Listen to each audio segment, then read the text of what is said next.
নমস্কার বন্ধুরা, Mithu and Riya cooking আজকে হাজির হয়েছে নতুন একটা রেসিপি নিয়ে। আজকে আমাদের রেসিপি হচ্ছে একদম ঝরঝরে অনুষ্ঠান বাড়ি স্টাইলে বানানো বাসন্তী পোলাও। বাসন্তী পোলাও কীভাবে বানালে ঠিক ঝরঝরে হবে আর একেবারে অনুষ্ঠান বাড়ির স্বাদে হবে, আজকে সেটাই তোমাদের সাথে শেয়ার করব। চলো তাহলে দেখে নেওয়া যাক বাসন্তী পোলাওটা কীভাবে বানানো যায়। ফার্স্টে এখানে আমি একটা বাটি নিয়ে নিচ্ছি। এবার এর মধ্যে আমরা নিয়ে নেব গোবিন্দভোগ চাল। একটু ভালো কোয়ালিটির যে গোবিন্দভোগ চালটা পাওয়া যায় সেইটা তোমরা নিতে চেষ্টা করবে।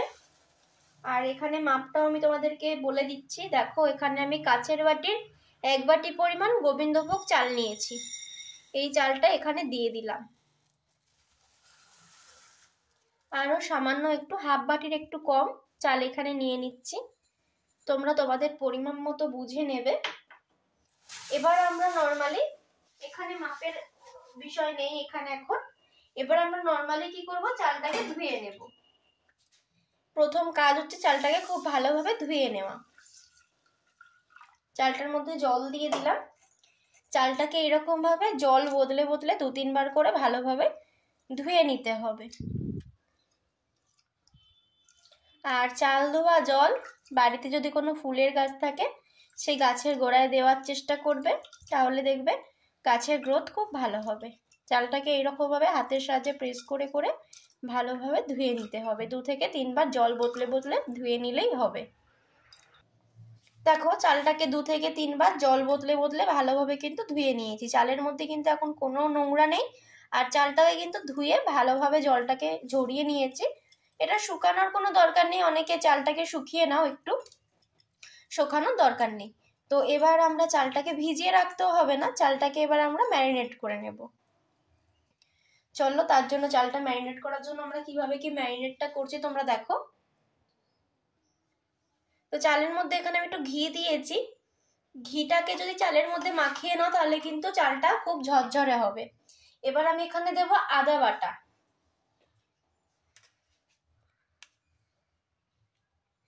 হাফ চামচ আদা বাটা দিচ্ছি এখানে।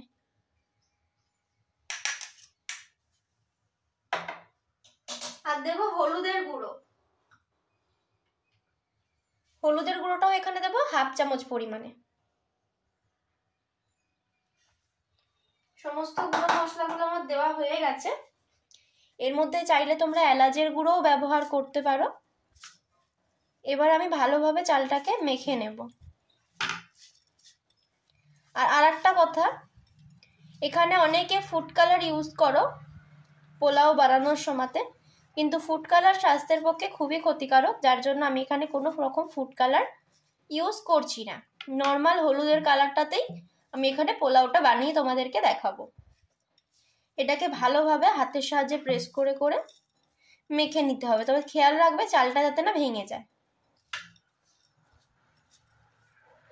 দেখো, চালটাকে ভালোভাবে এখানে কিন্তু মেখে নিয়েছি। এবার দেখো, আমি এটাকে ঢাকা চাপা দিয়ে একটু টাইম রেস্টে রেখে দেবো। 5 থেকে 6 মিনিট এটাকে রেস্টে রেখে দেবো।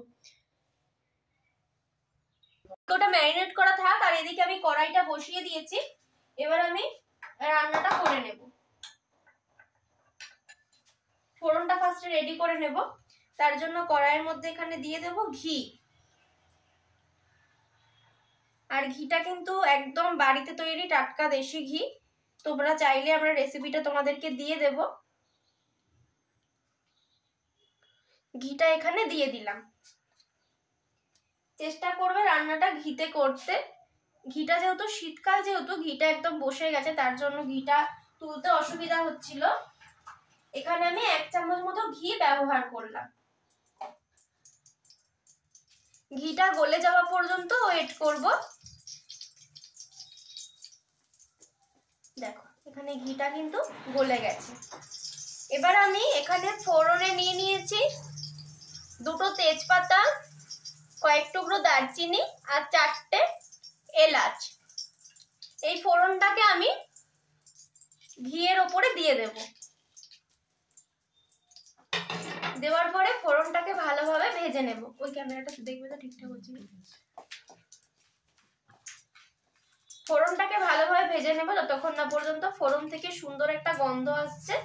ততক্ষণ পর্যন্ত কিন্তু ফোড়নটাকে ভাজতে হবে। ফোড়ন থেকে একটা সুন্দর মিষ্টি সেন্ট উঠেছে। এবার আমি এর মধ্যে দিয়ে দেব কিছুটা কাজু আর কিছুটা কিশমিশ। কাজু কিশমিশটা তোমরা যতটা পরিমাণে দিতে চাইবে ঠিক ততটা পরিমাণে দিয়ে নেবে। এখানে কাজু আর কিশমিশটাকেও দিয়ে নিচ্ছি, এটাকেও একটু ভেজে নেব।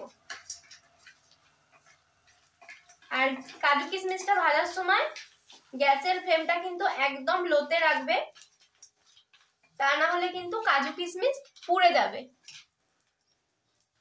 তো দেখো এটা কিন্তু ভাজা হয়ে গেছে। আর এবার আমি এর মধ্যে দিয়ে দেব চালটা। এবার আমি এর মধ্যে দিয়ে দেব চালটা, যে চালটা আমি রেস্টে রেখে দিয়েছিলাম ওই চালটা এবার এর মধ্যে আমি দিয়ে দেব। এবার দেখো চালটা আমি এর মধ্যে দিয়ে নিচ্ছি। কিভাবে চালটা আমি প্রিপেয়ার করেছিলাম তোমরা তো দেখেই নিয়েছো। এবার আমি এই ঘি, হলুদ, আদা, এই মাখানো চালটা এর মধ্যে দিয়ে দিলাম।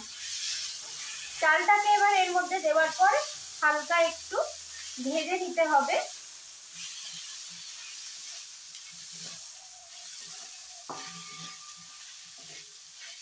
যেহেতু শীতকাল তোমরা এর মধ্যে 2-4টে মটরশুঁটিও ব্যবহার করতে পারো, খেতে কিন্তু ভালোই লাগে।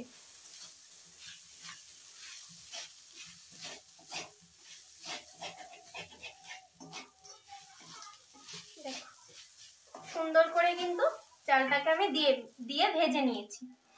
এবার দেখো যে বাটির মাপ করে আমি চাল নিয়েছিলাম সেই বাটির মাপ করে কিন্তু জল দিচ্ছি।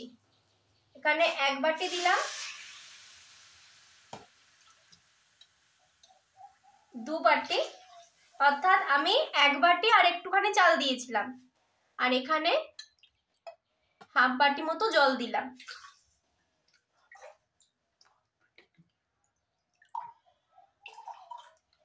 আরো সামান্য একটু জল আমি এখানে দিয়ে দিচ্ছি, হাফ বাটির একটু বেশি জলটা এখানে দিয়ে দিলাম। দেখতেই পাচ্ছ জলের পরিমাপটা তোমরা বুঝে দেবে, তাহলে কিন্তু পোলাও কিন্তু খুব ঝরঝরে হবে। অর্থাৎ এখানে আমি জলের পরিমাপটা তোমাদেরকে বলে দিচ্ছি, 1 বাটি চালের জন্য 2 বাটি জল, ঠিক আছে? 1 বাটি চালের জন্য 2 বাটি এখানে জল ব্যবহার করবে, তাহলে কিন্তু পোলাওটা খুব ঝরঝরে হবে। এবার আমি এটাকে ঢাকা চাপা দিয়ে হতে দেব মিডিয়াম ফ্লেমে। এটাকে সিদ্ধ হওয়া পর্যন্ত ওয়েট করব। তো এখানে যেহেতু আমি 1 বাটি আর সামান্য একটু চাল ব্যবহার করেছিলাম, তার জন্য আমি এখানে 2 বাটি জল দিলাম 1 বাটি চালের জন্য, আর সামান্য যে একটু চাল ব্যবহার করেছিলাম তার জন্য 1.5 বাটির একটু বেশি জল দিলাম, অর্থাৎ 2.5 বাটির একটু বেশি জল।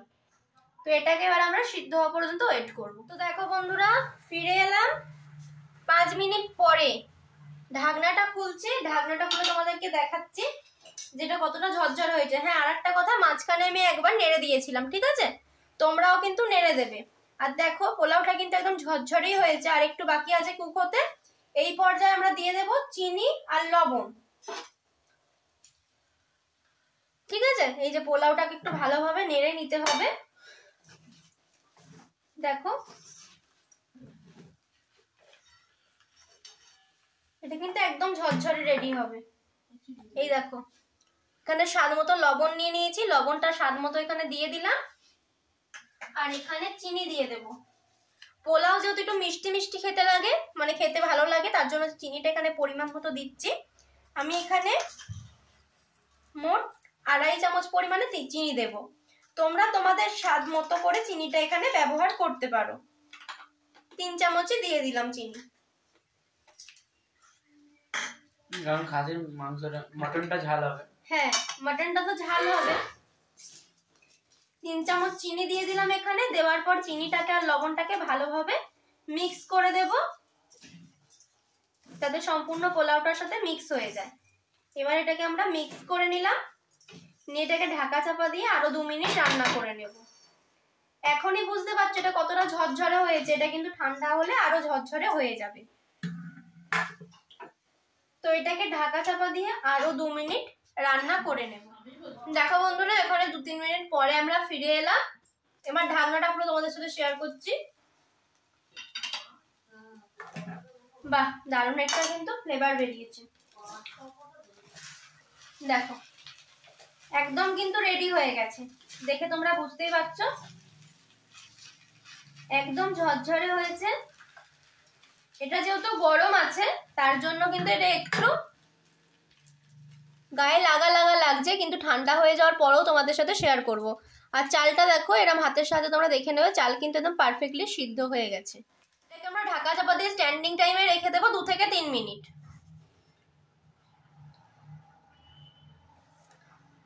ফিরে এলাম 2 থেকে 3 মিনিট পরে। এখন এটা একটু গরম আছে, আমার হাতের সময়টা আজকে একটু কম আছে। দেখো একদম কিন্তু অনেকটা ঠান্ডা হয়ে যাওয়ার পরে একদম কিন্তু অনেকটা ঝরঝরে হয়ে গেছে, দেখে তোমরা বুঝতেই পারছো। এবার আমরা এটাকে একটু তুলে নিচ্ছি।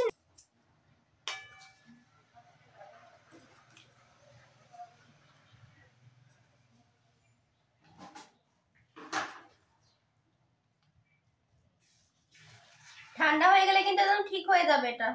এটা নিয়ে তোমরা কিন্তু কেউ কিছু ভেবো না যে কেন ঝরঝরে লাগছে না। ঠান্ডা হয়ে যাওয়ার পরেও তোমাদের সাথে অবশ্যই আমি শেয়ার করবো যেটা ঠিক কেমন হলো।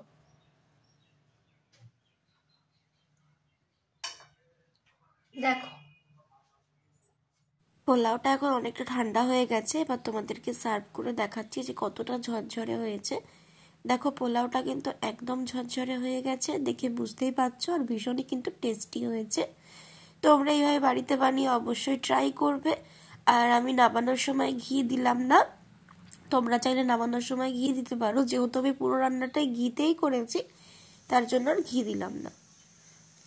আর এই পোলাওটাকে একদম সুন্দর করে সাজিয়ে নিয়েছি। আর আজকে পোলাওয়ের সাথে আমি সাইড ডিশ হিসেবে রেখেছি মাটন কষা, যেটা বাঙালির ইমোশন, পোলাও আর মাটন কষা। তো মাটন কষার রেসিপিটাও কিন্তু তোমরা অবশ্যই আমার চ্যানেলে পেয়ে যাবে, তার জন্য চ্যানেলটাকে সাবস্ক্রাইব করে দেবে। তোমাদের এক একটা লাইক, একটা কমেন্ট আমাদেরকে অনেক বেশি উৎসাহিত করে ভিডিও বানাতে। দেখা হচ্ছে পরের দিন নতুন ভিডিওর সাথে। টাটা।